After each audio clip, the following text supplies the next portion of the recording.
In a recent interview, Vice President Sara Duterte said every time may issue raw po against the Marcos administration, inaatake raw po ang mga kalaban. And may I read part of her quote? Merong namatay sa Amerika at nandoon sa loob ng kwarto si First Lady Liza Marcos at nandoon sa police report. Cocaine yung sinasabi nagkalat doon sa kwarto na yon ay bigla na lang nilang hinila, kinuha, dinukot si Pangulong Duterte.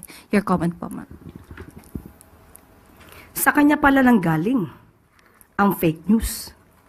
Siya pala ang source ng fake news na ito na pinapakalat laban sa unang ginang, kay First Lady. Unang-una po, kailangan pa ba natin paniwalaan ang mga ganitong klaseng istorya na nanggagaling sa Vice Presidente? Tandaan po natin, dumating si First Lady sa Pilipinas, March 10, 2025. Kung gusto niya pong alamin yan bilang Vice Presidente, may records po yan. March 11, nagkaroon po ng event si First Lady with the representatives of Girl Scouts of the Philippines. That's May 11, 2025. Pwede po ba natin ipakita?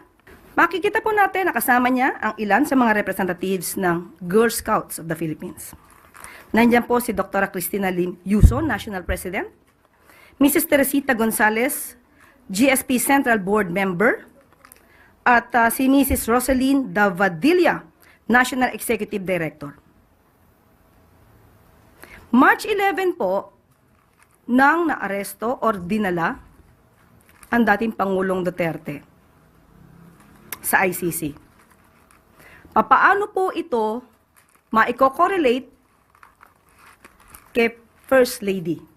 Samantalang March 11, nandito na siya sa Pilipinas, kasama ang sinabi po natin mga representatives ng Girl Scouts of the Philippines.